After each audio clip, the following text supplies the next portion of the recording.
Hebreus capítulo 5, versículos 6, 7, 8, 9 e 10. Então diz assim, a partir do verso 6: como também diz em outro lugar: tu és sacerdote eternamente, segundo a ordem de Melquisedeque, o qual, nos dias da sua carne, oferecendo com grande clamor e lágrimas, orações e súplicas ao que podia livrar da morte, foi ouvido quanto ao que temia. Ainda que era filho, aprendeu a obediência por aquilo que padeceu, e sendo ele consumado, veio a ser a causa da salvação eterna para todos os que lhe obedecem, chamado por Deus sumo sacerdote, segundo a ordem de Melquisedeque. Todos dizem amém. Irmãos, eu queria que vocês lessem comigo o versículo de número 8. Comigo vocês vão repetir na minha versão, que eu estou lendo na versão revista e corrigida. Repitam comigo: ainda que era filho, aprendeu a obediência por aquilo que padeceu. Amém, gente? Quantos acreditam nesta palavra?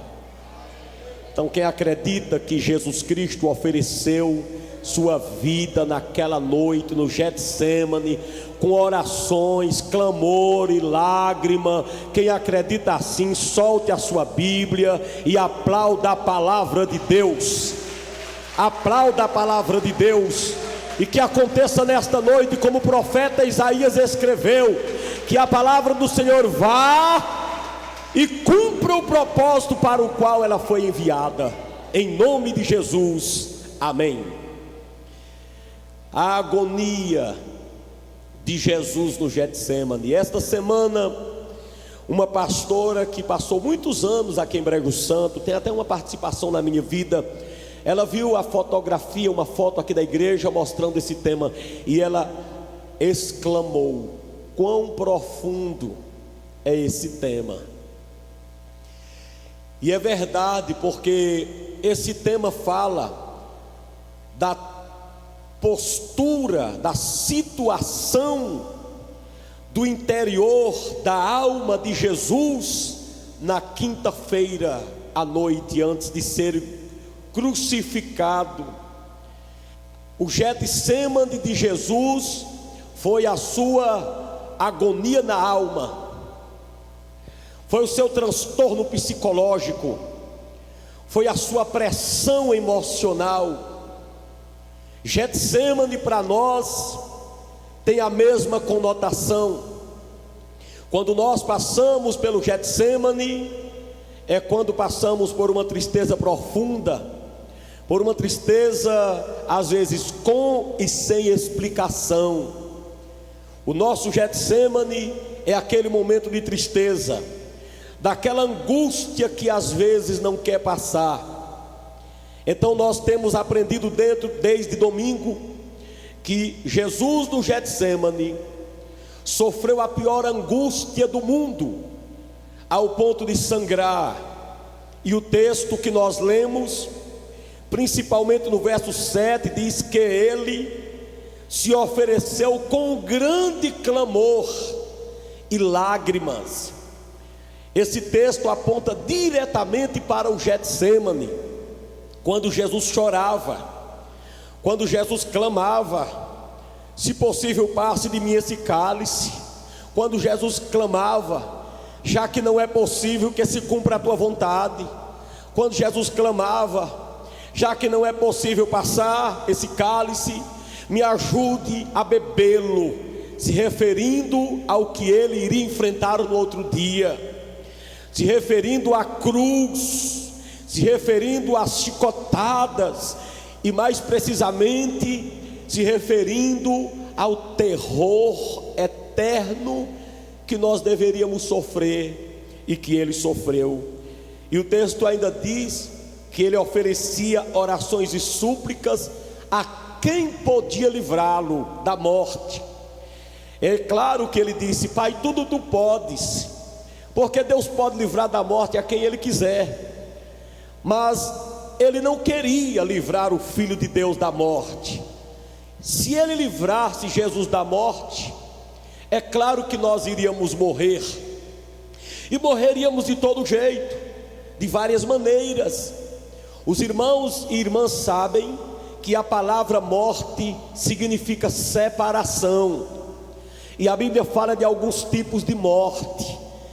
A Bíblia fala da morte espiritual. Paulo falou sobre isso, que é a separação do homem para com Deus, quando ele diz: e ele nos deu vida, estando nós mortos em nossos delitos e pecados.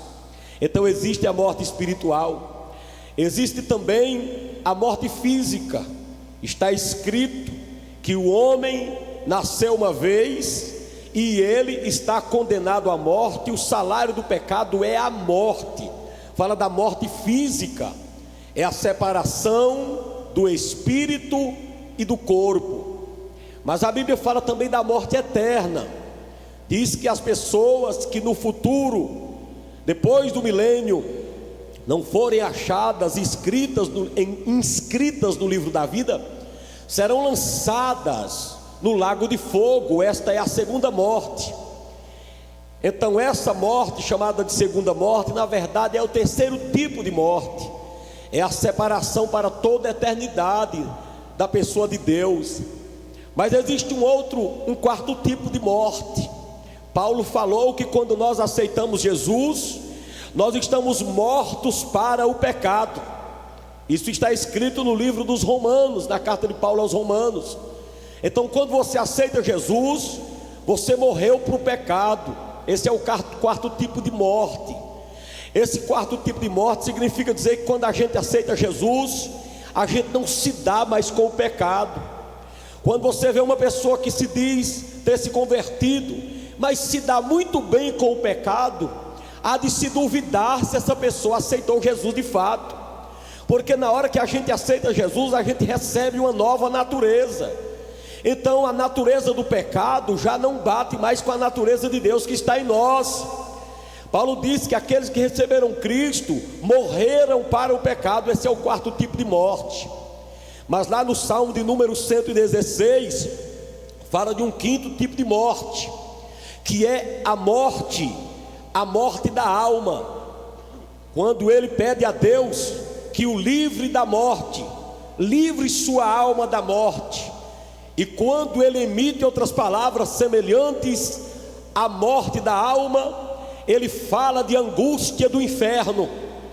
Então a angústia do inferno é o quinto tipo de morte, a morte emocional, que é quando o homem é separado totalmente de sua alegria. É quando você procura na sua alma e não tem alegria nela. A sua alma está morta. A tristeza mata a alma, a agonia mata a alma, a angústia mata a alma, o pavor mata a alma, o medo mata a alma. Muitas vezes você olha no rosto de alguém e diz: essa pessoa está com cara de morte. Às vezes ela não tem nenhuma enfermidade no corpo, mas os olhos dela e o rosto demonstram uma tristeza terrível na alma. A palavra de Deus nos diz que o coração alegre aformoseia o rosto. Se o coração alegre aformoseia o rosto, o coração triste traz tristeza ao rosto. Você não pode alegrar o seu rosto se sua alma está triste. Se sua alma está triste, se seu coração está entristecido, se seu coração está morto, se seu interior está vazio, se você procura dentro de você e você só vê abatimento, e muitas vezes você sabe o motivo, e outras vezes não, porque Davi disse: porque estás abatida, ó minha alma, e porque te perturbas dentro de mim. Às vezes você sabe qual é o motivo da sua agonia e da sua tristeza. Foi uma separação, é o pavor, é o pânico de perder o emprego, mas às vezes você não sabe o motivo. E segundo a psicologia, essa doença na alma que você não sabe o motivo, pode ser a mais terrível de se tratar e a mais difícil de se enfrentar. Palavras como pavor, medo e pânico, tristeza e agonia, são palavras para descrever o momento de Jesus no Getsêmani. Foram cerca de 2 a 3 horas estourado, 2 horas, no máximo 3. Quem sabe ele chegou ali 8:30 da noite, e antes da meia-noite o surpreenderam ali para levá-lo para ser flagelado. Jesus estava em pânico, em pavor e em tristeza e em agonia. Nesta condição, escuta, minha irmã e meu irmão, essa igreja não pode ser mais ignorante a partir desta semana da paixão, concernente às doenças da alma. Os problemas emocionais não podem ser atribuídos à falta de fé, porque Jesus era o autor da fé. Ele não tinha apenas fé, ele era o autor da fé. Então nós não podemos mais atribuir a partir dessa semana problemas emocionais à falta de fé, ou à falta de fidelidade a Deus, porque Jesus era o rei da fidelidade. Ele morreu desse jeito porque ele era fiel. O medo maior de Jesus era desobedecer ao Pai, mas mesmo assim, sendo obediente, ele estava em agonia, ele estava em angústia. Outra coisa, se muitos imaginam que doença da alma é coisa de ímpio, eu pergunto: onde estava a impiedade de Jesus? Jesus não tinha impiedade nenhuma, ele não era ímpio, ele era pio. A palavra ímpio significa não correto, e pio significa correto. Ímpio, não correto.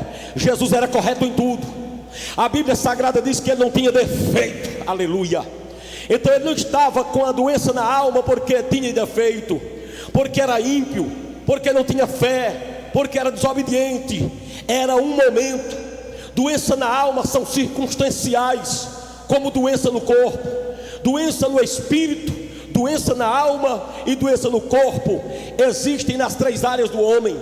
Por que muitas pessoas têm facilidade de aceitar que uma dor de cabeça pode ser circunstancial, mas não aceita que a dor na alma é circunstancial? Tem que apontar uma falta de fé, tem que apontar um demônio talvez, ou uma desobediência, ou uma falta de alguma coisa que deixou de fazer. Não, querido, nós não podemos ser mais ignorantes a partir de hoje. As doenças emocionais, sim, elas precisam ser tratadas à base de fé e à base de companhia de irmãos.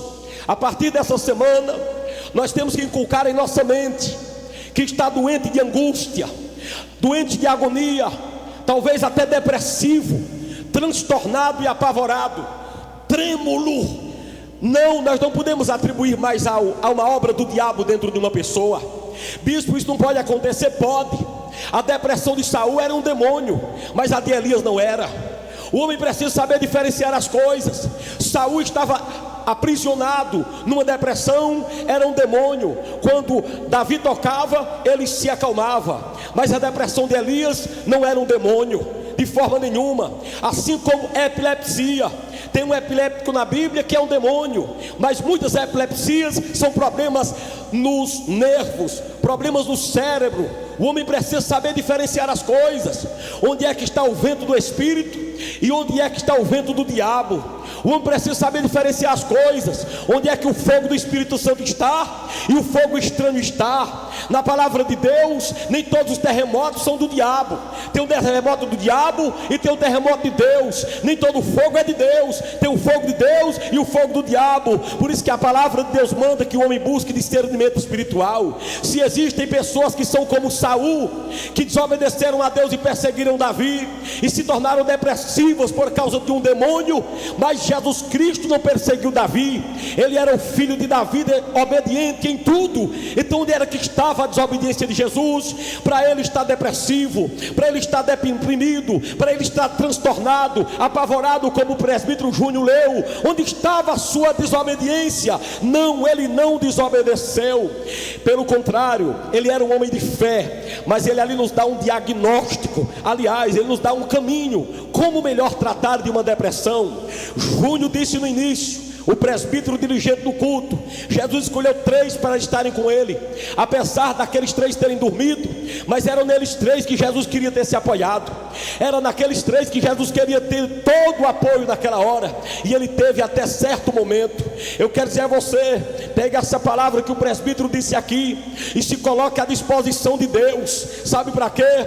Porque você vai encontrar pessoas com problemas na alma, e um dos melhores tratamentos a uma pessoa na alma é a aproximação, é o carinho, é a compreensão. Quem está com dor na alma não quer ouvir ninguém dizer que ele está endemoniado, não. Quem está com doença na alma não quer ninguém dizendo a ele que ele está sem fé em Deus, não, e que ele precisa se firmar na rocha, não. Isso não ajuda ninguém, não, meu querido.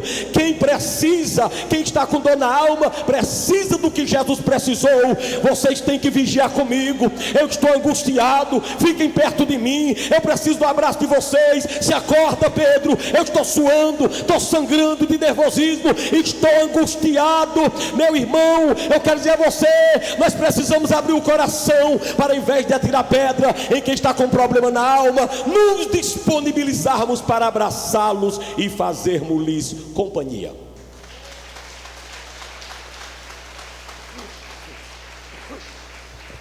A partir dessa introdução, eu preciso dizer nessa noite que a primeira parte da minha mensagem é intitulada A Agonia de Jesus no Getsemane, o batismo e o cálice previstos por ele. A cruz do Calvário da sexta-feira da paixão é descrita na Bíblia como um batismo e um cálice. Repete essas duas palavras, batismo e cálice. Mais uma vez. Jesus tinha certa consciência em todo o tempo de que haveria de enfrentar a cruz, e ele chamou a cruz de um batismo, ele chamou a cruz de um cálice. Se ele tinha uma certa consciência da cruz, ele poderia ter alguma consciência lá no fim do túnel do que ele iria enfrentar no Getsemane. O Senhor Jesus tinha certa consciência do seu sofrimento antes de enfrentar o Getsemane. Antes de Jesus enfrentar o Getsemane, antes de Jesus chegar naquele monte e agonizar, ele tinha uma certa consciência. A cruz para ele seria um batismo, a cruz para ele seria um cálice. Esta semana eu tratei muito sobre o cálice. Eu quero só dar uma passadinha aqui nessa questão do cálice, mas gostaria de dizer a você algumas coisas em relação a esse batismo. Preste atenção. Antes do Getsemane, eu quero que você lembre de Jesus. Antes do Getsemane, ele já falava da cruz como sendo algo acima das forças humanas. Repita comigo: a cruz que Jesus levou, a morte que Jesus sofreu, estava acima das forças humanas. Uma vez, a mulher de Zebedeu chegou para Jesus e disse assim: Jesus, eu queria ter um particular com o Senhor. Aí ela trouxe os 2 filhos, Tiago e João. Aí ela disse assim: Senhor Jesus, por favor, no teu reino, permita que os meus 2 filhos sentem um à direita e outro à esquerda. Aí Jesus olhou para ela e para os dois filhos que diziam: amém, Jesus, faz isso, Senhor. Aí a palavra de Deus diz que Jesus, respondendo a eles, disse assim: vocês não sabem o que pedem. Vocês podem beber do cálice que eu estou para beber? Ou vocês podem ser batizados com o batismo que eu estou para ser batizado? Mateus capítulo 20, verso 22. Vocês que estão pedindo, um para sentar de um lado, outro para outro, vocês podem beber o cálice que eu estou para beber? Vocês podem se batizar do batismo que eu estou para me batizar? E claro que aquele batismo e aquele cálice, Jesus estava se referindo à cruz. Ou seja, ele estava dizendo assim: olha, seriam vocês capazes de enfrentar a cruz? Será se vocês teriam coragem de enfrentar a cruz? Eles ainda abriram a boca e disseram que podiam. Aí Jesus disse: pois pronto, já que vocês estão dizendo que podem enfrentar a cruz, pois eu vos digo que está certo, vocês podem enfrentar a cruz, está certo. Agora sentar à direita e à esquerda lá no reino de Deus não compete a mim, mas compete ao meu Pai. Jesus estava dizendo que a cruz para ele era algo acima das forças humanas. Ninguém podia suportar a cruz, ainda mais a cruz como Jesus suportou. Quando Jesus falava do cálice, ele falava desta cruz, desse cálice, desse batismo, como algo que já tirava a sua tranquilidade. Eu queria que você repetisse isso comigo. Eu leio já o texto. Diga comigo: a cruz, mais forte, a morte de Jesus na cruz tirava sua tranquilidade antes do Getsemane. Bispo, onde é que está escrito isso?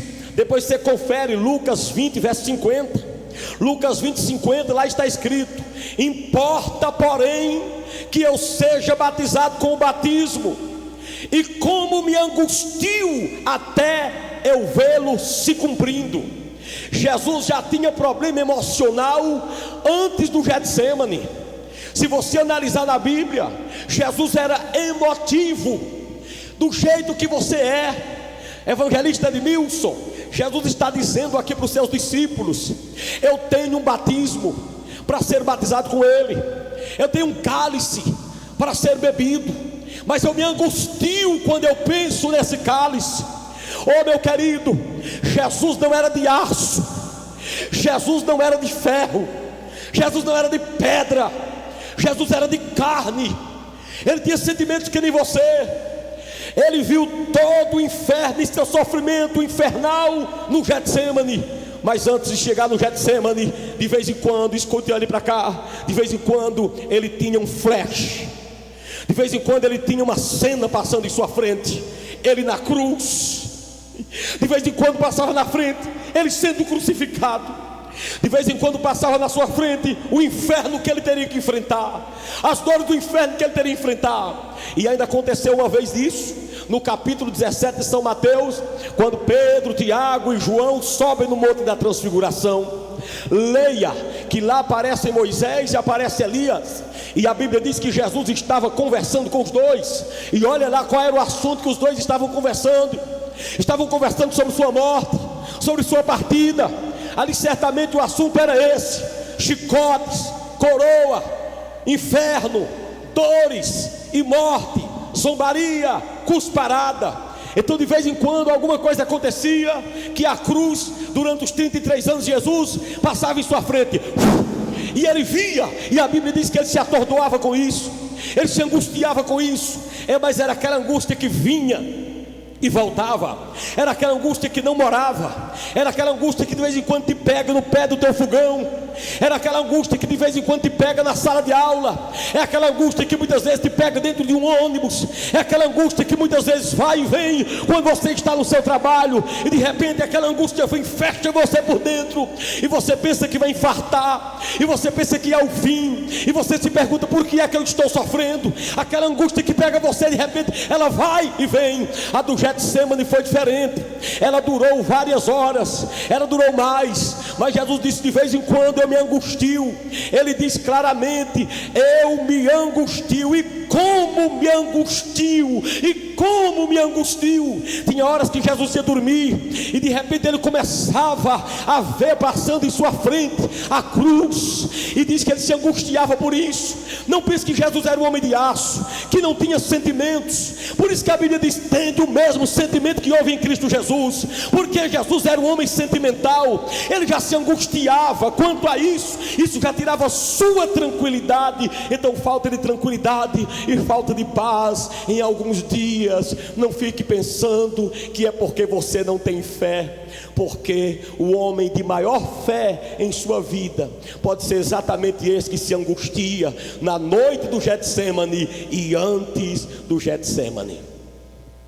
A cruz prevista por Jesus antes do Getsemane foi visualizada por ele quando ele estava lá, e isso aponta para algo muito importante para nós. Quando a Bíblia Sagrada diz, olhe bem, que Jesus Cristo na cruz do Calvário, ele bebeu um cálice. Eu já expliquei, a ideia na época era de um cálice de veneno. E qual era o veneno que Jesus estava bebendo na cruz do Calvário? E era por isso que ele sangrava na quinta-feira. Ele olhava no outro dia, ele bebendo um cálice cheio de veneno.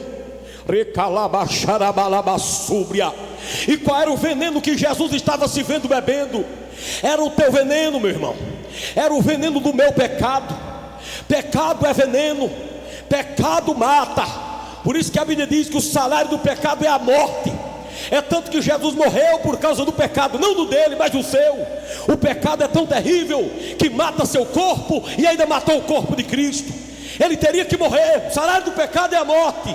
Então Jesus lá no Getsemane, ele visualizava o cálice de veneno que ele teria que beber. Era o cálice cheio da sua amarga iniquidade, da minha amarga iniquidade. E quando ele via aquilo, ele começou a sangrar lá no Getsemane. Mas de vez em quando ele tinha uma visão rápida do que ele iria acontecer com ele. Eu quero dizer mais uma coisa sobre o batismo.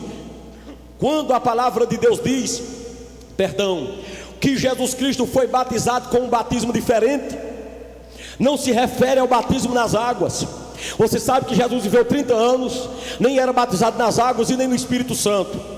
Quando ele chegou lá no Rio Jordão, a palavra de Deus diz que João Batista olhou para ele e diz: eis o Cordeiro de Deus que tira o pecado do mundo. Jesus entra na água. João diz assim: Jesus, eu necessito ser batizado com o teu batismo. Eu acabei de pregar dizendo que tu batizas com o Espírito Santo, então batize-me com o teu Espírito Santo.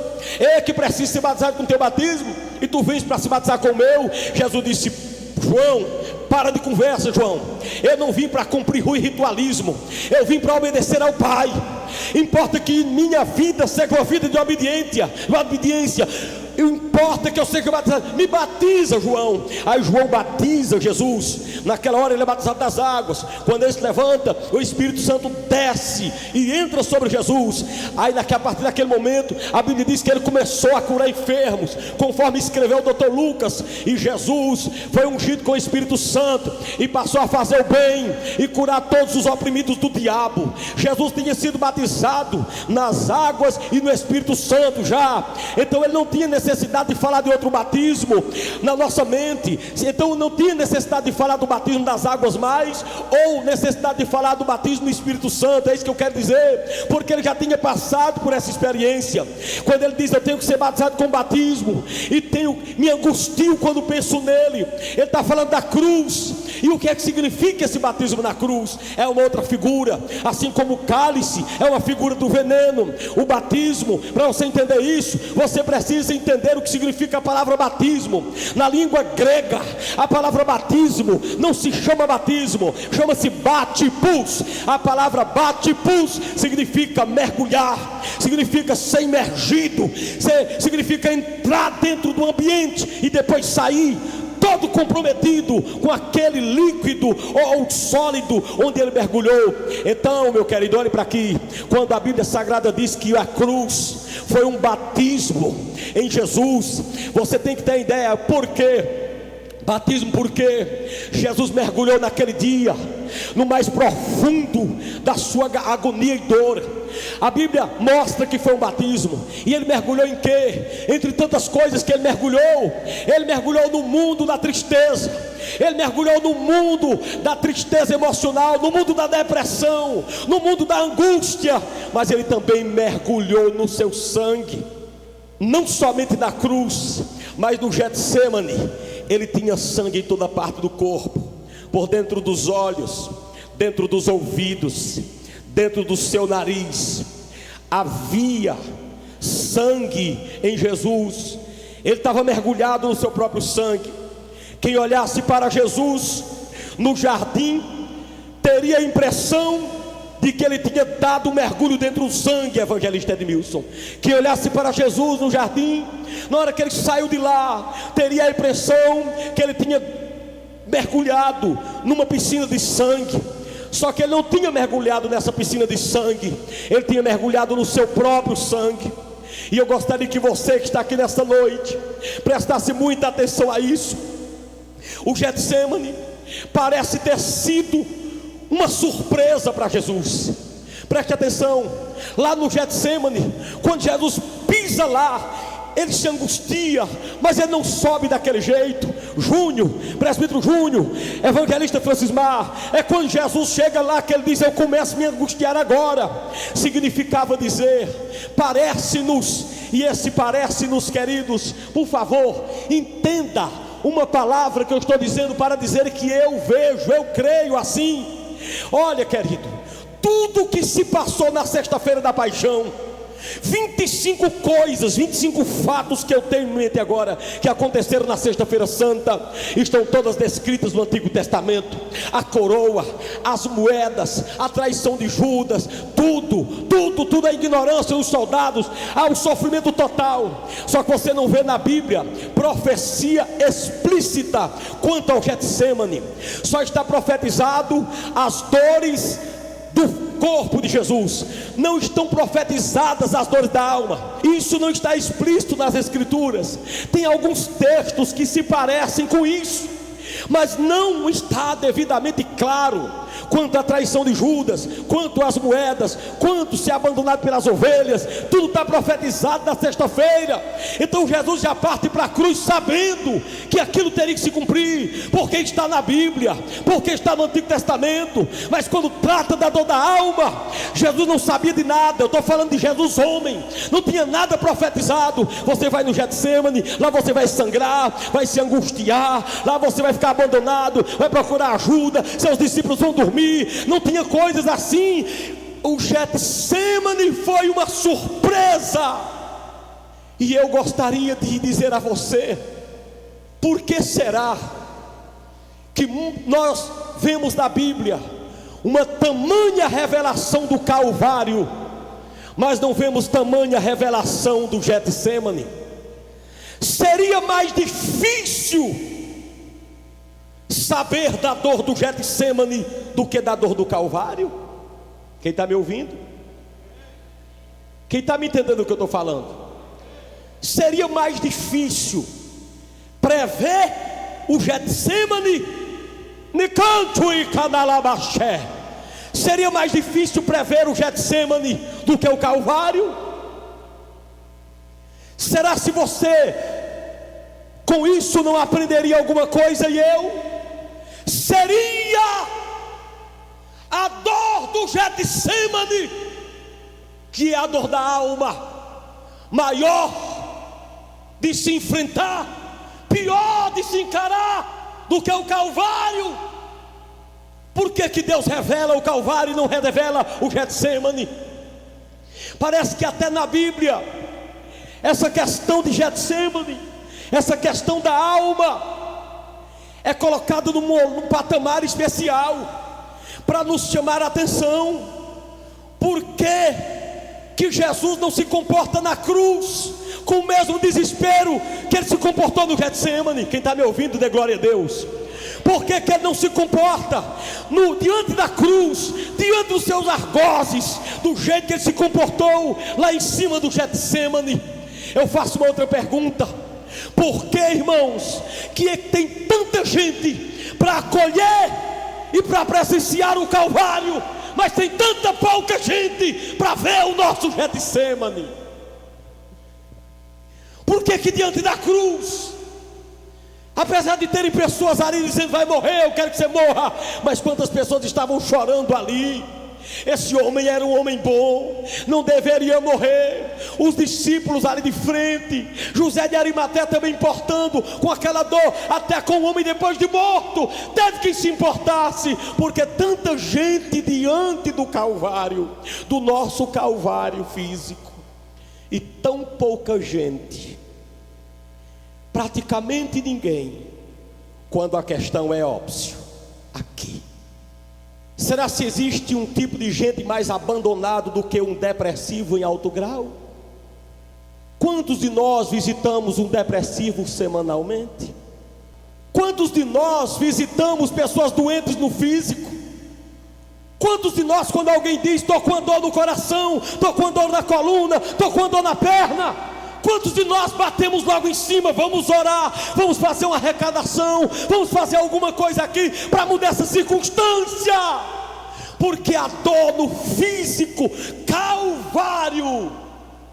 Por que que nós corremos mais para cima do Calvário, das dores físicas? E porque quando nós partimos para ajudar um Jesus, um filho dele que está com a dor na alma, nós findamos descuidando e dormindo quando estamos perto. Oh, meu querido, pelo amor de Deus, coloque isso na sua mente.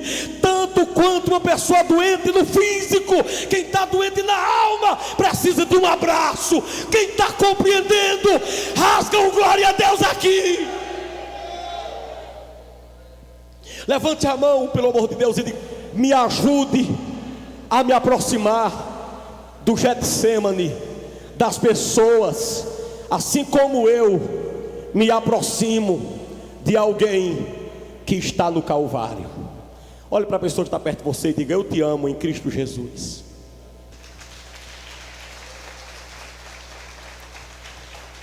Agora eu parto para a segunda parte da mensagem, para a gente orar ao Senhor.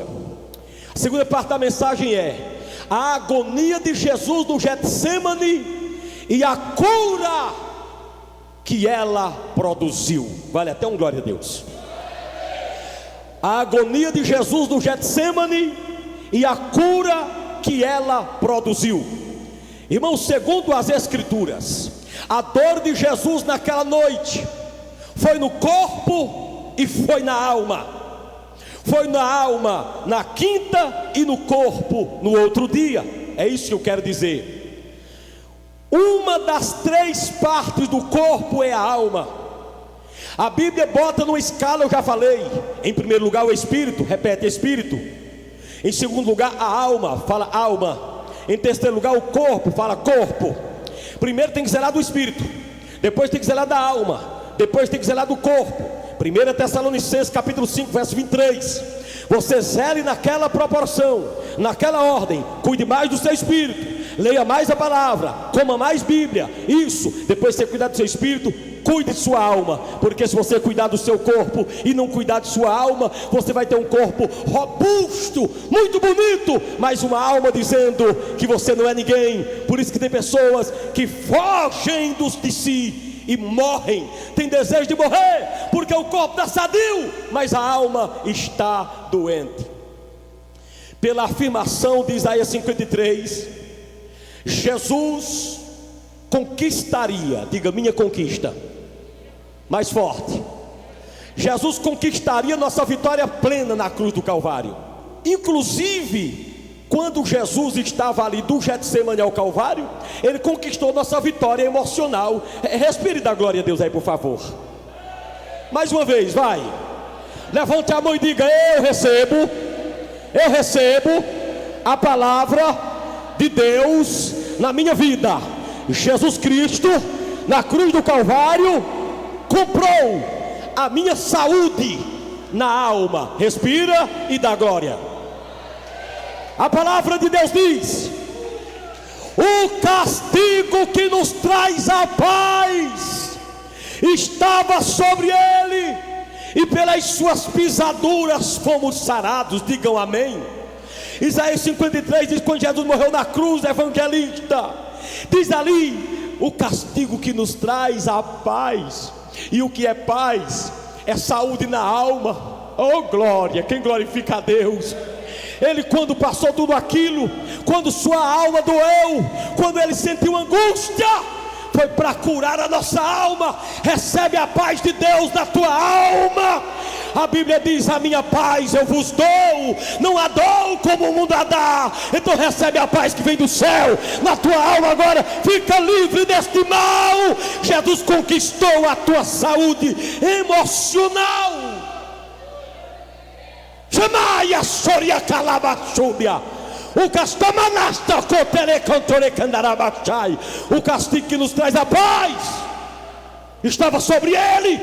Respira e grita glória a Deus aqui dentro dessa igreja.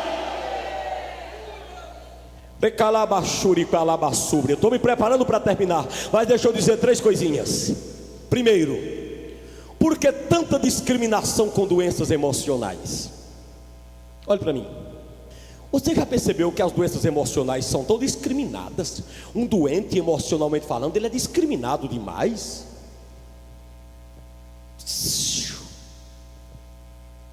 Por que será? Por 3 coisas. Vamos abordar algumas rapidamente. As pessoas são ignorantes quanto à doença das doenças da alma. Número 1, por falta de conhecimento da palavra. Número 2, por falta de conhecimento científico. Número 3, porque desconhecem o mal social que isso traz. Então vamos por parte, olhe para mim. A falta de conhecimento bíblico faz o homem discriminar quem tem doenças emocionais. As pessoas não sabem que os 3 homens da Bíblia de grande fé, entre tantos, são Moisés, Elias e Jonas. Tem outros, mas Moisés, Elias e Jonas, 3 homens de fé, foram os 3 que entraram em crise existencial e pediram que Deus matasse eles. Os 3 homens da Bíblia que pediram para Deus matá-los foram Moisés, Elias e Jonas. Então discriminam porque não sabem disso. Esse povo não conhece Bíblia. Olha para cá, outra coisa dentro do conhecimento de Deus e da Bíblia. As pessoas desconhecem que Adão sofreu de solidão, Isaac sofreu de saudosismo, a mulher de Salomão sofria de complexo.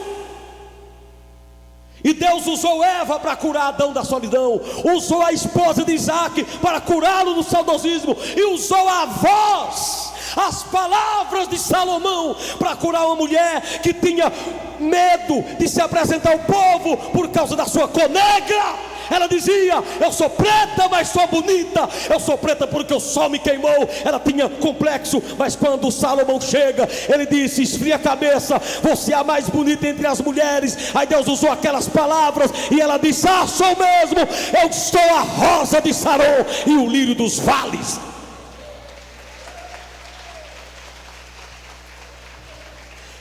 Uma palavra do marido pode curar a mulher. Uma ação da mulher pode curar o marido. Um abraço de um irmão pode curar o outro irmão. As pessoas desconhecem a Bíblia, por isso que discriminam as doenças da alma. Ah, meu irmão, mas existe uma outra coisa. A grande discriminação que as pessoas fazem com as doenças da alma é por falta de conhecimento científico. As pessoas não sabem que o nosso corpo, para ele funcionar emocionalmente bem, ele precisa de alguns nutrientes, precisa de alguns elementos. Eu estou me referindo ao corpo ligado à alma, para que minha alma funcione bem. Olhe para aqui, minha mente funcione bem. Olhe para cá, para que eu não viva angustiado, para que eu não viva entristecido, com medo, com pânico. Tem que ter algumas substâncias dentro de mim que só são produzidas por exercício físico, ou remédio, um abraço, um elogio. Segundo a ciência, quando você deprecia o trabalho de alguém, você está ajudando essa pessoa a ser depressiva. Quando você deprecia o trabalho de uma pessoa, você está diminuindo a dopamina desse corpo. Quando você critica alguém, quando você tira pedra em alguém, você está diminuindo a endorfina dessa pessoa. Então nós precisamos de elementos e substâncias no nosso corpo que são responsáveis pela alegria. E é quando falta endorfina, serotonina, tudo isso, oxitocina, no nosso corpo, só volta a se tratar, ou trata ou não volta. Nosso corpo fabrica essas coisas naturalmente, mas chega uma hora que ele não fabrica mais. Quando o estresse é muito elevado, quando um medo grande aparece, quando um desafio vem, quando um sonho não é cumprido, então aquilo fica no mundo do estresse, no mundo da mente, e a mente desaba. Então quem não tem conhecimento disso, facilmente quando quebra uma perna, vai lá no ortopedista, põe um gesso. Quando a vista está fraca, vai lá no oftalmologista ou no optometrista, passa um óculos. E ele não tem dificuldade de andar com óculos. Ele não tem dificuldade de dizer que tem problema nos olhos. Só que ele tem dificuldade de ir diante de um médico e dizer: eu estou sem sono. E ele tem dificuldade de voltar com o Rivotril na mão para beber, porque ele acha que o Rivotril é do diabo. Ele tem facilidade de andar com o gesso no pé, mas tem dificuldade de carregar um Rivotril. Ele tem facilidade de colocar um óculos na cara. Para ele isso não é problema, é até design. Mas ele tem dificuldade de tomar um Sebrilin. Ele tem dificuldade de tomar um remédio para a alma. Só porque alguns remédios tem uma taxa preta lá, uma lista preta. Ou porque alguns remédios dizem assim: esse remédio é recomendado para depressivos. Ele não toma e se ferra. Como se todo mundo que tomasse um remédio que é indicado para depressão precisasse estar depressivo. E se tiver, aí é que deve. Tem que ser louco, meu irmão. Tem que ser bobo. Você vai ficar louco, você vai ficar doido, porque você é ignorante quanto às doenças da alma, não tem conhecimento científico nenhum e nem procura ter. Quem está me ouvindo, glorifique a Deus. Quem está me ouvindo, dê glória a Deus aqui nesse lugar. Eu quero dizer a você, meu irmão, que a partir dessa semana eu não quero ninguém ignorante, ninguém besta aqui na igreja, ninguém bobo. Não brinca com a tua alma, meu filho, não brinca com as tuas emoções. A falta de conhecimento bíblico, de conhecimento científico e até do conhecimento social. As pessoas têm problemas, discriminam as doenças da alma, porque elas desconhecem um fator muito importante: desconhecer e discriminar as doenças da alma pode ser o pior agente quanto ao tratamento dessa situação. Diga comigo: desconhecer, mais forte, desconhecer, criticar, atacar e julgar o enfermo, forte, enfermo na alma, pode ser o pior tratamento contra a saúde desta pessoa. Fica de pé para eu dizer um negócio aqui para você. Olha para cá. A falta de conhecimento social. As pessoas não sabem. Não. As pessoas não sabem. As pessoas não sabem o quanto que o meu comportamento diante de um depressivo pode mudar a sua vida. Você precisa entender nesta noite. Quando eu pergunto a você, está doendo a cabeça? Você diz que está. Mas quando pergunto, você está angustiado? Você tem dificuldade de dizer que está. Dificuldade de dizer que está. Mas por que essa discriminação? Por que essa discriminação? Olhe para aqui. Por que essa discriminação? As pessoas não sabem que quando eu pego na mão desse homem aqui e digo assim: evangelista, você é o cara, eu amo você, cara. E quando você percebe que isso é de coração, a ciência diz que essa substância chamada dopamina, oxitocina, ela aumenta em você. Só porque eu sinceramente lhe dei um abraço e disse que você é especial. Só isso faz com que você melhore emocionalmente. Aí as pessoas estão compreendendo a partir daqui, porque a pessoa pode chegar aqui com o maior pecado do mundo na vida dele. Eu abraço ele na porta e trato ele como gente, porque eu sei que faz bem para a alma dessa pessoa. Eu sou apaixonado por esse assunto da alma. Pode ir para lá. A falta de conhecimento social das questões da alma e físico fazem com que as pessoas fiquem ignorantes quanto a isso. Um monte de gente corre para cima do cara quando está com uma dor, quebrou uma perna, todo mundo quer carregar ele. Mas quando ele fica chorando: estou triste, estou com medo, estou nervoso, ele não tem quase ninguém, tem só Pedro, Tiago e João dormindo. Tem tanta gente aqui nessa noite sofrendo assim.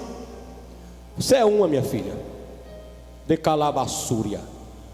Você é uma que no Calvário você encontrou apoio, mas no Getsemane são bem pouquinhas pessoas.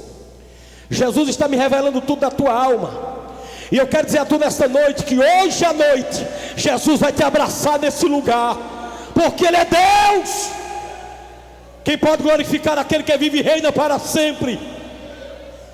As pessoas têm dificuldade de enfrentar os distratos por causa da ignorância quanto às dores da alma. Por quê?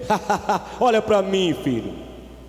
Quem é que tem coragem de assumir que está com uma dor na alma, está doente na alma, se vai encontrar muita gente dizendo que é bobagem?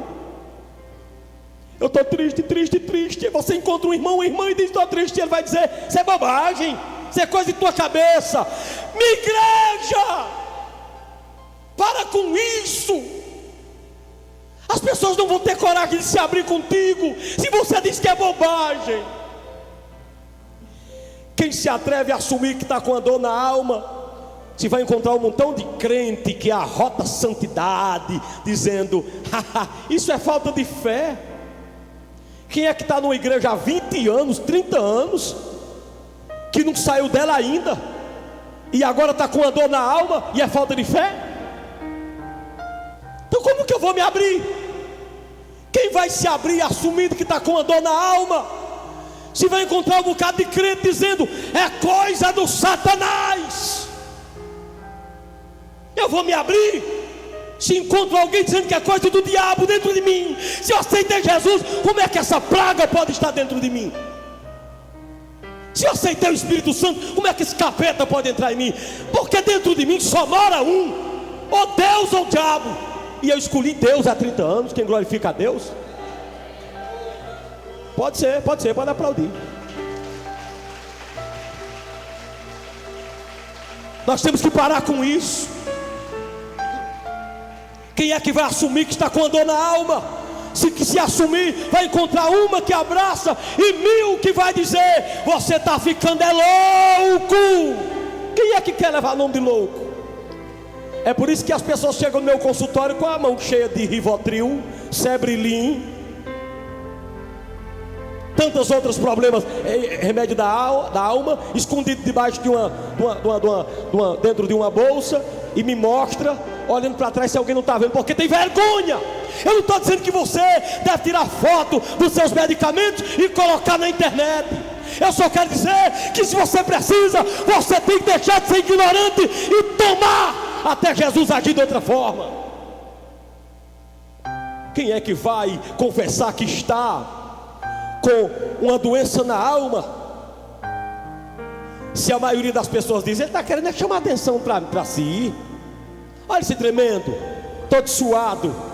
Quem é que vai confessar para um povo que, ainda que seja crente, apesar dessa igreja eu creio que vai se converter essa semana, vai confessar que está doente, para uma igreja, para um povo que diz: não, isso aí é ele querendo chamar atenção para si, ele querendo chamar atenção para a sua vida. Quem é que vai confessar? Quem é que vai confessar? Quem é que vai dizer? Quem é que vai dizer que está doente com a alma, para a gente apontar um psiquiatra ou um psicólogo? Se psiquiatria e psicologia para muitos está relacionados ao espiritismo. Eu vou parar. A igreja precisa todinha se libertar dos seus dogmas fabricados através do tempo. Nós precisamos ser educados pela palavra. Jesus, como não tinha essas bobagens na cabeça, quando ele começou a se angustiar, ele disse: Pedro, eu estou angustiado, Pedro, cuida de mim, Pedro. Ele não teve vergonha de Pedro chegar e dizer assim: que nem os amigos de Jó: ontem tu confortavas a todo mundo e agora tu estás assim? Ele não teve vergonha disso. Sabe qual é a melhor forma de ajudar uma pessoa que está doente na alma? A palavra é companheirismo.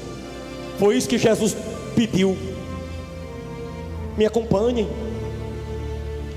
A palavra é compreensão. Essas duas palavras, companheirismo e compreensão, é assim que trata o doente da alma. Bispo, o senhor está pregando tanto sobre isso. O senhor já teve doenças na alma? E como? Claro que eu já tive. Há 10 anos eu tive, há 9 anos eu tive um mês esquecido da vida. Eu não sei o que se passou naquele mês. Não sei.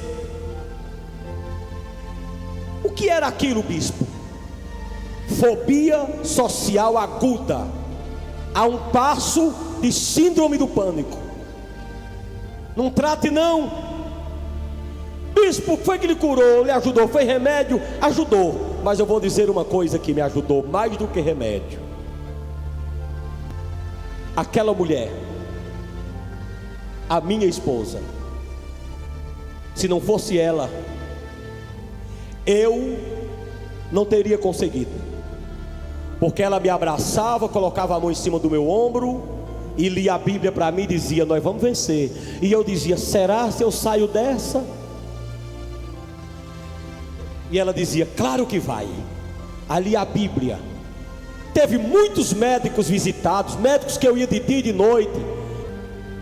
Fobia social aguda, ou trata ou se torna sindromático quanto ao pânico. Mas nenhum tratamento psiquiátrico ou médico é maior do que o tratamento de um para com o outro. Porque eu não teria saído da lei se não fosse a minha esposa, meus filhos, Jorginho e Paulinha, que me acolheram um mês na casa deles, e outros irmãos que chegaram perto. Grande parte dos irmãos daquela época me visitaram, mas eu não me lembro, porque eu caí num esquecimento, que eu não sei o que acontecia. O que foi que fez aquilo, bispo? Pressão psicológica. 14 anos sem tirar férias. Pastor Edinaldo, meu pastor principal aqui do altar na época, no sentido de cuidado, morreu de uma hora para outra, e a família ficou sem o amparo do pai. Meu avô morreu de repente. Minha esposa teve uma hérnia de disco. Eu tive conjuntivite séria, mortes e tantas outras coisas. Aí chegou uma hora que travou a pressão lá para cima. E até hoje, 44 anos, não sou hipertenso, mas foram um mês de pressão alta. E você pode ter pressão alta sem ser hipertenso, simplesmente por uma pressão psicológica. Ninguém dominava a Flávia contra a Baxébia. Obrigado, Erilânia. Obrigado, Jorginho. Obrigado, Paulinha. Obrigado, Agemiro. Obrigado, pastor Cabral, que na época já estava morando em Brejo Santo, que me levava para cima e para baixo no carro, aquele vermelhinho, lembra? Você não sabe a cena que me está na minha mente de quando eu cheguei aqui, bem, você estava aqui, aí você levantou as duas mãos e disse assim, você não se lembra? Você disse, sexta-feira ele volta a pregar. Eu lhe amo. Aquela palavra me ajudou tanto. E Deus me deu vitória. Você precisa dos irmãos com você. Você precisa de mim, eu preciso de você. Recalabassuri, canta labassúria. Jesus não encontrou nada, nem compreensão, nem companheirismo. Mas você precisa encontrar. Eu sei que a hora já se avançou, mas ninguém que está aqui vai sair reclamando de horário. Eu vou terminar agora. Porém, você não vai sair se reclamando, certamente, porque o que Deus te mostrou hoje aqui, você precisava conhecer. Eu quero que você abra a boca e diga assim: Senhor Jesus, eu quero ser um instrumento nas tuas mãos, para fazer companhia e para compreender aqueles que sofrem na alma.